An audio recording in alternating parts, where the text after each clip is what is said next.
Hello बच्चों, रामावतार academy में स्वागत है आप लोगों का। आईआईटी फाउंडेशन की क्लास चल रही थी हमारी क्लास 6 के लिए, और फ्रैक्शंस एंड डेसिमल के बेसिक क्लास के साथ में कुछ क्लास प्रैक्टिस भी हो गई थी हमारी।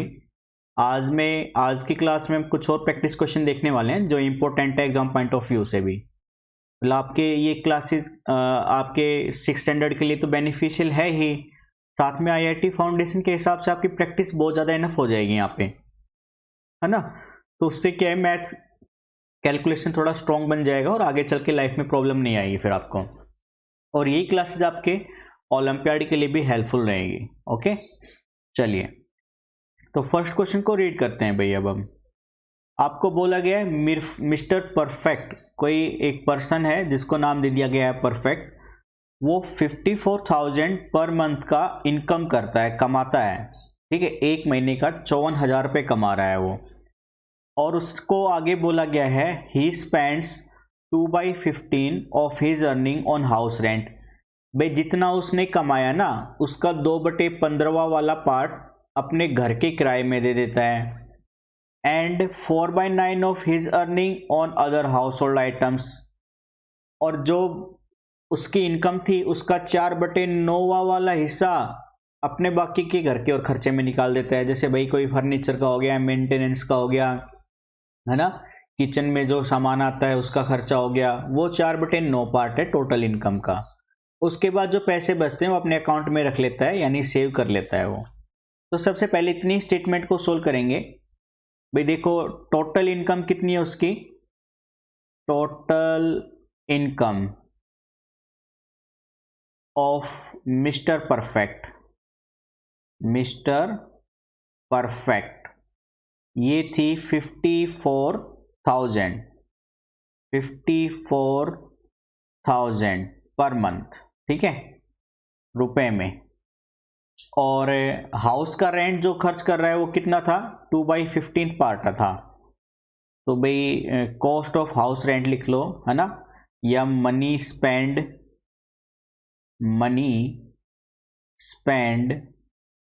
ऑन हाउस रेंट, घर के ऊपर किराए में जो खर्चा था वो दे रहा था 2/15 किसका, उसकी जो इनकम थी यानी 54,000 की। इसको सिंप्लीफाई कर दो भाई, पहले 3 जा से गया, 3 5 जा, और ये 3 1 जा 3, एंड ठीक है, और 3 2 3 8 जा, और ये 000। अब ये 5 जा से गया, 5 दिया 15, 5 छंग 30, 5600 की 2 से गुना कर लो, 6 दूनी 12, 5 दूनी 10 और 11,200 रुपये तो वो अपने घर का किराए में खर्च कर रहा है। और आगे बोला गया था 4/9 पार्ट ऑफ हाउस होल्ड, तो money spend on house hold. ठीक है, घर में जो बाकी का खर्चा लग रहा था वो था 4/9 पार्ट, यानी 4/9 पार्ट किसका, टोटल इनकम का, जो कि 54,000 रुपये थी। ये काटेगा 6,000 पे, और 4 से मल्टीप्लाई करोगे तो 24,000 रुपये आ जाएगा। यानी टोटल सेविंग कितनी हो रही भाई उसकी। अब टोटल सेविंग जितना उसने अर्न किया था वो था 54,000। इसमें से आप घर का किराए का खर्चा और बाकी का खर्चा निकाल दो, यानी 11,200 प्लस में 24,000, ये उसमें से घटा देंगे हम। तो 54,000 में से माइनस करेंगे तो ये बनेगा भाई 200, और 4 और 1 5, 35,200 माइनस कर दो। तो 54,000 में से 35,200 रुपये, 35,200 रुपये माइनस कर दो, तो ये 8 और 3 13 8, ये आएगा 18,800 रुपये, 18,800 रुपये। ठीक है, इतने रुपए की उसकी सेविंग हो रही है, 18,800 रुपये की। फिर आगे क्या पूछा गया था, what fraction of amount the saving his earning. ठीक है, उसकी सेविंग अर्निंग का कितना परसेंट हो रहा है। तो भाई सेविंग तो है आपकी 18,800 रुपये की, और इनकम थी 54,000 की। परसेंट के लिए हम निकालेंगे 100 से मल्टीप्लाई करके। ये 2 जीरो यहाँ से सिंप्लीफाई, और 1 जीरो यहाँ पे सिंप्लीफाई। ठीक है, अब मैंने 2 से काटा, 2 दूनी 4, 2 साती 14, 2 नीम 18, 2 चौक 8। ओके, अब आप किससे कर सकते हो, 940 3, ठीक है, 9 या 27, 9 चौक 36। अब किसी से भाग नहीं जाएगा, यानी 940 बटे में 27। देखते हैं कोई ऐसा फैक्टर है क्या, नहीं है 27 में तो, ना। What fraction of amount is the saving in his earning. ठीक है, तो वैल्यू सिंप्लीफाई नहीं हो रही आपकी आगे, इसमें शायद से कोई मिस्टेक तो नहीं कर दी। एक बार क्रॉस चेक कर लो, 54,000 का 2/15 और 4/9 चेक कर लो।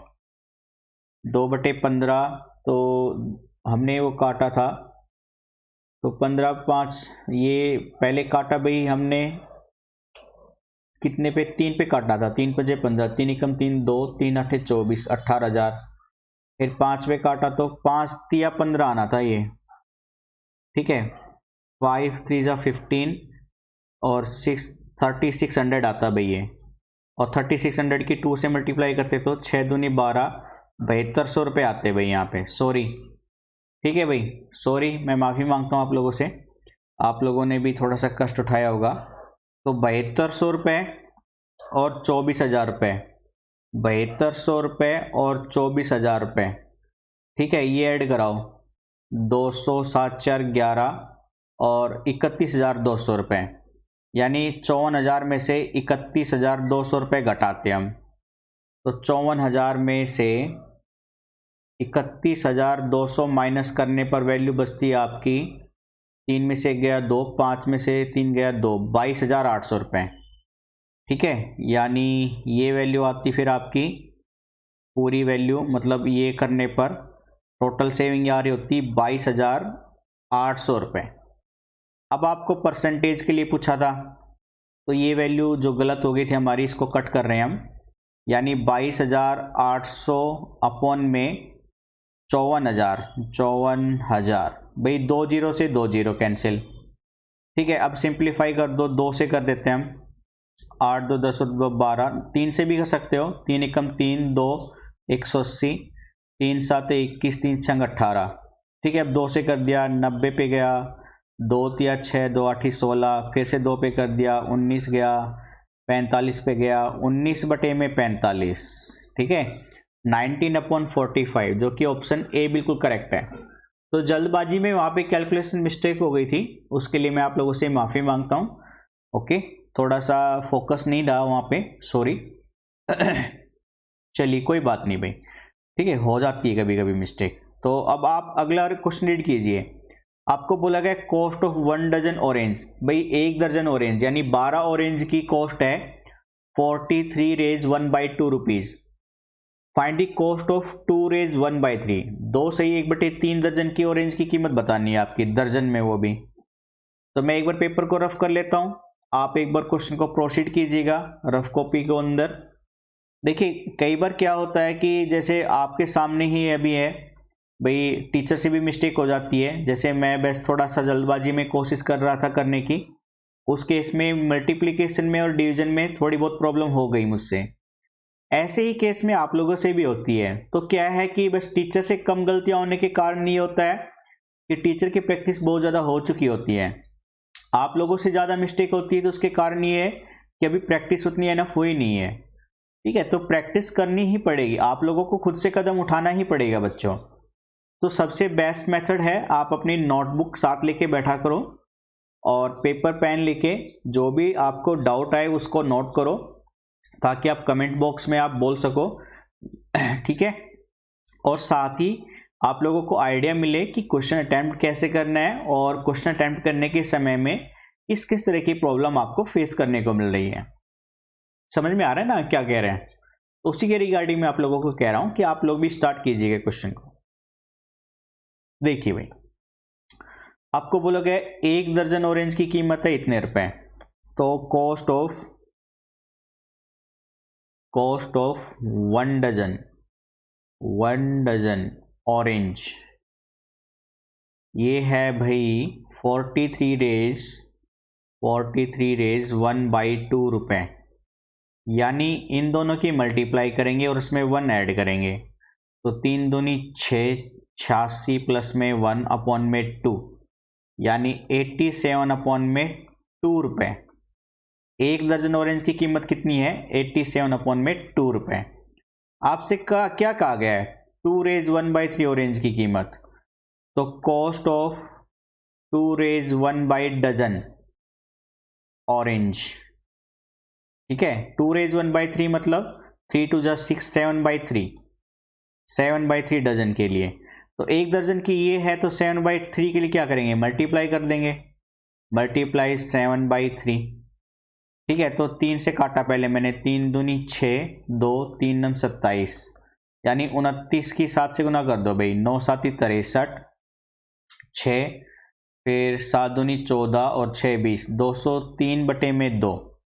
तो कॉस्ट आनी चाहिए 203/2, यानी ऑप्शन बी बिल्कुल करेक्ट आंसर बन जाएगा यहाँ पर, ठीक है। अब आ जाओ थर्ड क्वेश्चन पे भाई। थर्ड में क्या कहा गया? देखो, ए वाटर बोतल इज 3/5 फुल। भाई 3/5, जैसे मान के चलो, मैं पहले एक बार पेपर को रफ कर रहा हूँ, फिर मैं बोतल बना के आपको दिखाता हूँ उसके कितने पार्ट की बात हो रही है, ठीक है। तो पहले 3/5 को अगर मैं फ्रैक्शन में जो है उसको डेसिमल में लिखना चाहूँ तो 3/5, परसेंटेज में भी लिखना चाहूँ तो मैं 3/5 मतलब ये बनेगा 3 दूनी 60% की बात हो रही है।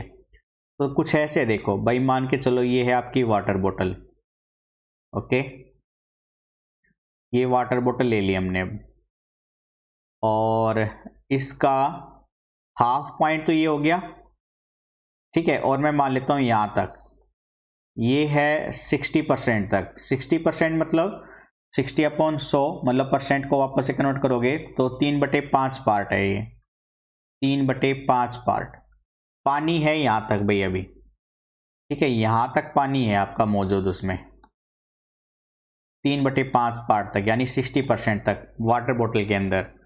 क्या बोला है इसमें आगे? And 1/7 of the water is drawn. इसमें से 1/7 हिस्सा बाहर निकाल लिया है। तो देखो भाई, 3/5 था पहले से ही, है ना। 3/5 में से 1/7 वाला पार्ट बाहर निकाल दो, यानी एलसीएम लेके 35, 7 3 जा 21, माइनस में 5 जा और 16/35, यानी इतना वाला हिस्सा भी पानी का बचा है। यानी इसमें से अगर मैं 1/7 पार्ट बाहर निकालता, आउट कर देता, तो पानी हो सकता है कुछ ऐसे बचा होगा कि ये जो वाटर बोतल थी इसमें पानी लेवल अब कम हो गया, मान लो यहाँ तक आ गया पानी लेवल अब, जो कि क्या है 16/35 पार्ट है बस पानी का टोटल बोतल का। क्या कहा गया है? How much water is remaining in the बोतल, कितना बचा है? 16/35, 16/35। तो ऑप्शन ए से चलेंगे हम, ठीक है। चलिए क्वेश्चन अगले पे चलते हैं, फोर्थ वाले पे। फोर्थ वाले को रीड कीजिएगा आप, तब तक मैं एक बार रफ कर लेता हूँ सीट को। देखिए, क्वेश्चन थोड़े से बेसिक अंदाज में ही पूछे जा रहे हैं, बस वो रूटीन इसलिए है ऐसा, बेसिक का कंसेप्ट का, ताकि आप लोगों को प्रैक्टिकल प्रॉब्लम से वाकिफ होना सीख जाओ, ठीक है। आप लोग अपने मैथमेटिक्स को प्रैक्टिकल लाइफ से ऐड करा दो, जोड़ दो उसको। इससे होता है क्या है कि कंसेप्ट जल्दी क्लियर होते हैं और साथ में आप लोगों को प्रॉब्लम भी फेस करने को नहीं पड़ती, ठीक है। माइंड थोड़ा सा प्रैक्टिस अच्छा हो जाता है उसमें लेवल के हिसाब से। तो अब है आगे आपके पास फोर्थ क्वेश्चन। उसमें कहा गया है length of a rope is 23.25 metre and if two piece of length 6.42 and 3.09 meter are cut, then find the length of the remaining rope। भाई टोटल लेंथ कितनी है? टोटल लेंथ है रोप की 23.25 मीटर। पहला पार्ट कितने का कट किया था? 6.42 का। फर्स्ट पार्ट जो कट कर लिया है ना, वो है 6.42 मीटर का, ठीक है। एंड दूसरा पार्ट है 3.09 का, सेकंड पार्ट है 3.09 मीटर का। तो रिमेनिंग पार्ट कितना बचेगा भाई? रिमेनिंग पार्ट बचेगा 23.25 में से 6.42 एंड 3.09 सब्ट्रैक्ट कर देंगे हम, तो भाई 6.42 और 3.09 को ऐड करा दो, ये बनेगा 9 2 11, 4 और 1 5, 6 3 9, 9.51 मीटर। ठीक है, यानी 23 में से 23.25 में से हम माइनस करेंगे 9.51। तो भाई 23.25 में से 9.51 माइनस करेंगे तो ये 4, 12 में से 5 जाएगा 7, फिर 12 में से 9 जाएगा 3 और वो 13.74 मीटर, 13.74 मीटर। ये आंसर हो जाएगा 13.74 पार्ट, यानी ऑप्शन सी से चलेंगे इस केस में हम। ठीक है, चलिए क्वेश्चन नंबर 5 को रीड करो, तब तक मैं पेपर को रफ कर लेता हूं। 5th क्वेश्चन आपका, अगर आप पॉज करके देख रहे हैं, अगर नहीं भी देख रहे तो एक बार वापस से पॉज कर लीजिएगा। उसमें आप देखोगे कैलकुलेशन थोड़ी सी लंबी मिलेगी आपको। ठीक है ना, ऐसे क्वेश्चन आते हैं, एग्जाम में भी पूछते हैं और आपको IIT का जब एग्जाम दोगे तब भी ऐसे 1-2 क्वेश्चन मिलेंगे, क्योंकि ऐसे क्वेश्चन आप लोगों का टाइम वेस्ट यानी आप कह सकते हो टाइम मैनेजमेंट चेक करने के लिए बनाए जाते हैं, जो देखना चाहते हैं कि आप टाइम को किस तरह से अरेंज कर सकते हो क्वेश्चन अटेम्प्ट करने में, कहाँ पे टाइम कंज्यूम करके सेविंग करके वही टाइम दूसरे क्वेश्चन पे यूज कर सको। आगे देखो क्या बोला है, weight of a piece of gold is kg। तो weight of a piece of gold, weight of piece of gold, piece of gold, तो गोल्ड के पीस का वेट है भाई यहाँ पर अभी ये है 0.2354, 0.2354 kg, यानी ग्राम में बदल लो। तो इसको मैं मल्टीप्लाई कर दूंगा 1000 से, तो 0.354 को 1000 से मल्टीप्लाई करोगे तो ये वाली डेसिमल 3 डिजिट आ जाएगी, यहाँ पे सरक जाएगी, यानी ये बन जाएगा 235.4 ग्राम। इतने ग्राम गोल्ड की बात हो रही है। क्या बोला गया इसमें, कॉस्ट ऑफ गोल्ड है पर ग्राम इतनी, यानी मैं नोट कर लेता हूं, कॉस्ट ऑफ गोल्ड, भाई 1 ग्राम गोल्ड की कीमत कितनी है, कॉस्ट ऑफ गोल्ड पर ग्राम लिख लेता हूं मैं ब्रैकेट में ही, तो ये है 2875.50 रुपए। ठीक है, 1 ग्राम गोल्ड की कीमत ये है आपकी। फिर क्या बोला है आगे, if 9.56 gram is separated for an ornament. ठीक है, मतलब ऑर्नामेंट होता है किसी जैसे कि मतलब जेवर बोल सकते हो आप हिंदी में, है ना, मतलब फैशन के लिए जो गर्ल्स या लेडीज पहनती है, गहने जिनको बोलते हो आप, उनको बनाने के लिए 9.56 ग्राम सेपरेट कर दिया उसमें से। ठीक है, तो रिमेनिंग गोल्ड कितना हो जाएगा, रिमेनिंग गोल्ड, भाई जो आपके पास पहले गोल्ड था ग्राम में वो था 23.5 ग्राम, और इसमें से कितना निकाल लिया है गहने बनाने के लिए, 9.56 ग्राम, 9.56 ग्राम। ठीक है, तो रिमेनिंग गोल्ड माइनस करेंगे, यहाँ पे 0 ले सकते हो आप, तो माइनस करने पर ये 4 आएगा, फिर 13 में से 5 जाएगा 8, फिर 4 14 में से 9 जाएगा 9 10 5, फिर ये 225.84 ग्राम बचा है अब आपका। क्या पूछा है आगे इसमें, then find the cost of the remaining gold, बचे हुए गोल्ड की कीमत बतानी है।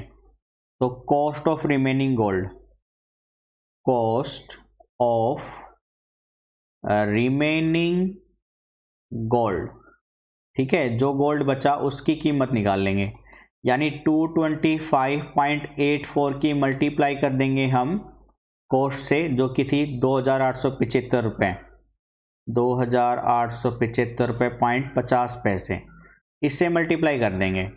तो मल्टीप्लाई करने के लिए मैं यूज़ कर रहा हूँ रफ वर्क में, और डेसिमल का काम मैं बाद में कर दूंगा। ठीक है, तो पहले मैं इधर मल्टीप्लाई कर लेता हूँ भाई लाइन लगा के रफ में, यानी 2 2 5 8 4 की मल्टीप्लाई करेंगे 2 8 7 5 5 0 से। ठीक है, तो ये 0 वाली बाद में देखेंगे हम, मैं हटा लेता हूँ, मतलब 0 बाद में ऐड करा देंगे हम, उससे कोई दिक्कत नहीं आएगी फिर आपको। तो 5 इससे मल्टीप्लाई करते हैं भाई, पहले इस 5 से करेंगे, तो 5 चौक 20, 2 8 पंजे 40, 2 42, 4 5 5 25, 4 29, फिर 2, 5 दूनी 10, 2 12, 1, 5 दूनी 10 और 1 11।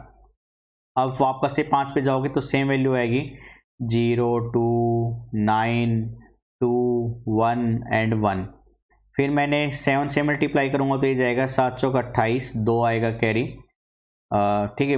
और फिर इसके बाद 8 7 56, 56 2 58, फिर से 7 पंजे 35, 5 40, 4, 7 दूनी 14, 4 18, फिर 1, 7 दूनी 14 और 1 15, ठीक है। अब चला जाएगा ये आपका 8 पे, 8 चौक 32, 3, फिर 8 8 64 और 3 67, 6 बचा, 8 पंजे 40 और 6 46, 4, 8 दूनी 16 और 4 20, 2, फिर 8 दूनी 16 और 2 18।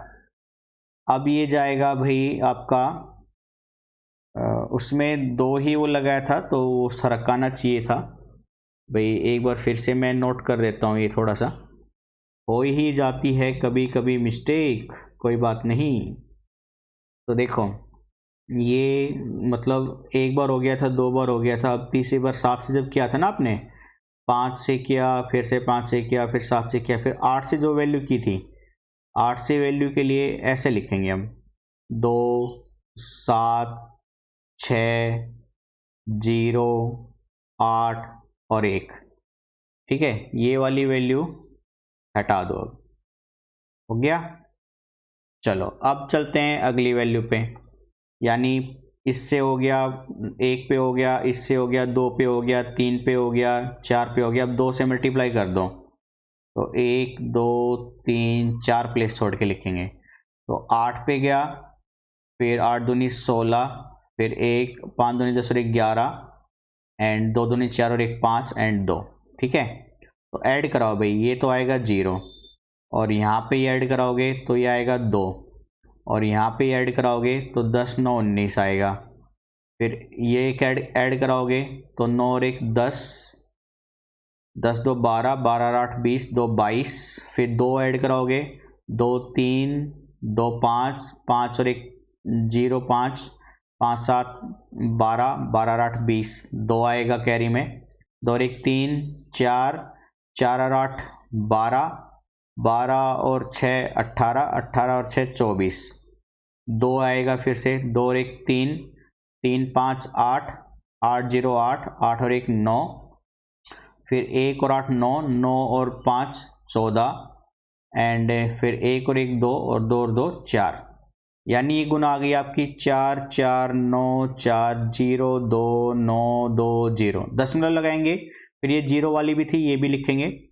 इधर दशमलव के बाद 2 डिजिट है, इधर दशमलव के बाद 2 डिजिट है, यानी पीछे से 4 डिजिट छोड़ के दशमलव लगा दो तो 1 2 3 4, यानी यहाँ पे डेसिमल लगेगी। तो इतने रुपए का गोल्ड है 449042, 449042। मल्टीप्लाई में फिर से मिस्टेक आ गई है ना। तो 1 सेकेंड भाई, अभी सिंप्लीफाई करते हैं इसको, 1 मिनट रुको आप, ठीक है 1 मिनट। हाँ तो देखिए भाई, मिस्टेक यहाँ पे हो गई थी हमारी एक छोटी सी, ये जब आपने इस 2 से गुना किया था तो 2 2 जा 4 आना चाहिए था, यहाँ पे गलती से मैंने 2 लिख दिया था, तो 4 5 और 1 6 बन जाएगा यहाँ पे, जो कि यहाँ पे मैंने 6 लिख दिया है, ठीक है। तो 6495402, 649402, 649402, यानी ऑप्शन डी से चलेंगे फिर हम इस केस में, ठीक है। तो क्वेश्चन नंबर 5 का आंसर क्या हो जाएगा आपका, ऑप्शन डी। इसके बाद आपके असेसमेंट टेस्ट के क्वेश्चन है, आप चाहो तो यहाँ पे पॉज करके एक बार नोट कर लेना या स्क्रीनशॉट ले लेना। 15 क्वेश्चन है ये, कोशिश करना खुद से करने की। अगर कोई डाउट आएगा तो हम अपनी नेक्स्ट क्लास में इनको डिस्कस करेंगे और वहाँ पे आप एक बार क्लियर चेक कर लीजिएगा आपके आंसर्स को। तो एक बार ये आपके लिए होमवर्क है, असेसमेंट टेस्ट, ठीक है। इसको ईमानदारी से करना है, आपको 2 या 3 दिन का टाइम देते हैं हम। अगर कोई भी दिक्कत आती है तो कमेंट बॉक्स में लिख सकते हो और अपना आंसर अपनी नेक्स्ट वीडियो में मैच कर सकते हो। ओके दोस्तों, तो आज के लिए इतना रखते हैं बच्चों, और ओलंपियाड एग्जाम के लिए तैयारी करना चाहते हो तो लाइक एंड सब्सक्राइब जरूर कीजिएगा, साथ में अपने बोर्ड की तैयारी भी कर लीजिएगा इन्हीं वीडियो से। आज के लिए इतना ही रखते हैं, thank you, bye bye, take care.